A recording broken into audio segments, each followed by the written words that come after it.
Hello, my name is Marcus. I'm the compiler of a collection of therapy quotes entitled Psychoanalytic Self-Awareness Quotes. This is TQ 98. Therapy quote number 98. Projective identification as a primitive defense mechanism can sometimes be thought of as identification with the aggressor or turning of passive into active. On the surface is the familiar transference, countertransference of the analyst as powerful parent and the analysand as the helpless child. On the deeper level, the client enacts the role of dominant parent and the analyst experiences the feelings which the analysand, the client, had as a child. So we talked about projective identification in previous videos as communication, where the client wants to communicate how he was treated, to not feel alone, if he can elicit the feelings in him that he's not aware of, and he can somehow see it in the other person, he feels less alone, to create a reality basis for him to rationalize away his feelings, to test the therapist to see if he'll be the same like his parent. And there were a couple of others. This one kind of adds a little double twist to the thing. He's saying, so the basic idea is there's something about ourselves that we don't know about. It could be the use of a defense mechanism, could be how we're feeling, could be maybe some idea related to an unconscious script that we have, a false belief that we have, schema, or maybe some thoughts or ideas that we're having, or maybe some wishes that we're not aware of. Whatever it is in the unconscious that we're not aware of, we're not aware of it because it's anxiety provoking. But the psyche seeks wholeness. So the person will, in their fantasy, imagine that the other person has this, whatever it is, feeling, trait, etc. He'll imagine in his fantasy that the other person has this trait. And that's called a mirror defense. So he looks at the other person and says, oh, that person believes such and such. May not be true. Or maybe it's like 0.1 degree true or something. That's called a mote beam projection, or it could be a direct projection. Anyways, he then sees or thinks that it belongs to someone else. And that's a mirror defense. And he might be doing this with the hopes that the other person will regard it as a communication. So that the other person might say, hey, I'm starting to feel and think such and such. I'm wondering, do you maybe feel or think such and such? And the projector or the attributor might admit it. Oh, you know what? Come to think of it, I think I am feeling such and such. How did you know? And his friend might say, well, I'm starting to feel it. Maybe, there's a theory that we provoke others to feel for us what we're afraid to feel. So I'm starting to feel this thing. I'm wondering maybe if you don't. I'm wondering if you feel it, but you're not aware of it. That's why I ask. Well, I'm glad you asked. Yeah, I think I am feeling that. So there's that communicative aspect of projective identification. Or the second reason was he wants the other person to feel what he's not feeling specifically, so he feels less alone. Or if he wants the other person to, or if he projects his parent on the other person, and then he tries to behave in a way to elicit behavior from the other person to do the same things and say the same things that his parents did. He may be doing it so he doesn't feel so alone. That's familiar. My parent is like that. All right. Or if a person really wants to externalize it, he has a more active attempt to not want to believe that something's a part of him. So he'll provoke someone else to act out or visibly demonstrate something about him. then he can rationalize and say, well, gee, look, if he's thinking and saying such and such, it's out there. It doesn't belong to me. Oh, look at that. But it's really, it's in him. See, remember the proverb, every man is my mirror.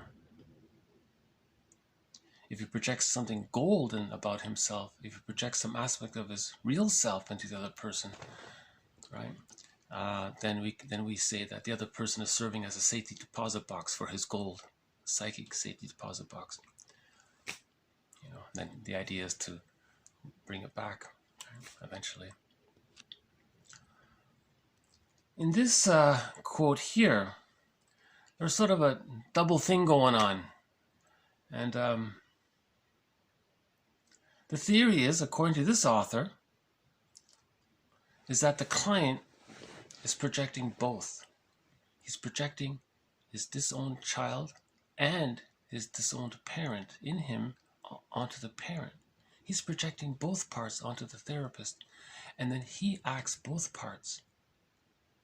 So first he may project his parent onto the other person, and then the therapist might interpret it. Oh, you're doing this to me? Oh no, sorry. The client might imagine that the therapist is just like the parent, and he's trying to provoke the therapist to be critical towards him. So the therapist might interpret it. I'm starting to feel suddenly critical toward you. Was that how are you trying to say that your parent was very critical toward you? Something like that.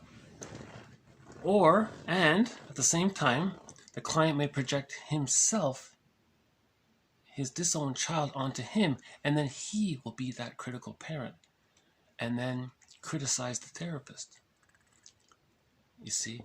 So then the therapist might add to that and say, oh, now you're acting like your parent and I'm you.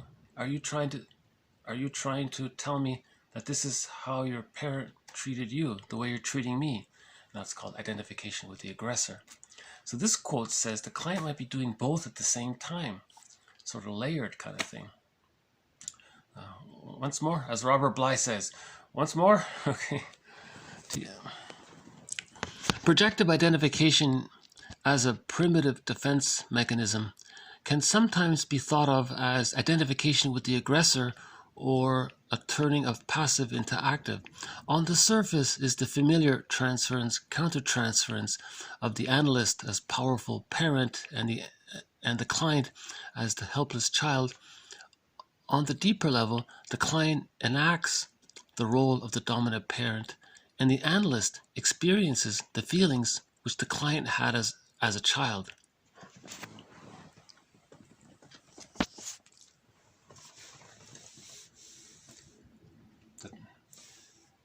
Do you see the double thing happening here? Traditionally, the client expects the therapist to be critical toward him, like the parent was. That's what he's expecting. And maybe he's testing for that. Is he going to be just like my parent? But at the same time, while he's doing that, he's going to be the parent and criticize him to communicate that that the client was criticized in the way that he's now criticizing the therapist, with the hopes that the therapist will identify both aspects. See, so there's a lot going on with projective identification. This quote is the only quote I've come across that had this layered quality to it, where two things are happening at the same time. Other quotes talk about maybe different motives, as a message, as to not feel alone, to externalize, to rationalize, to test, to get that familiar feeling of home. Here, this quote talks about how he's doing both. I thought that was quite interesting. So some of the jargon here is identification with the aggressor. That means the client has identified with the parent. The parent is the aggressor in this case, right? So the client is now the parent, and that poor therapist is now the child, when he was a child. And he's going to do to him what was done to him. Hurt people. Identification with the aggressor. Another way of saying this is passive into active. So when he was a child, he was passive. Now when he's an adult, he's going to take that active role that the parent had as the aggressor. The aggressor is active. So now he's going to flip it, and he's going to be the parent. He's going to be active. It's a little confusing term there, but it sometimes comes up. I think identification with the aggressor is the best phrase. And see, this quote uses primitive defense mechanisms.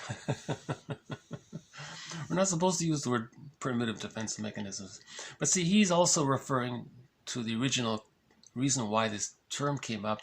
It's just to refer to something that happened early on in the child's life. Earlier, it's just a time issue. It's early on.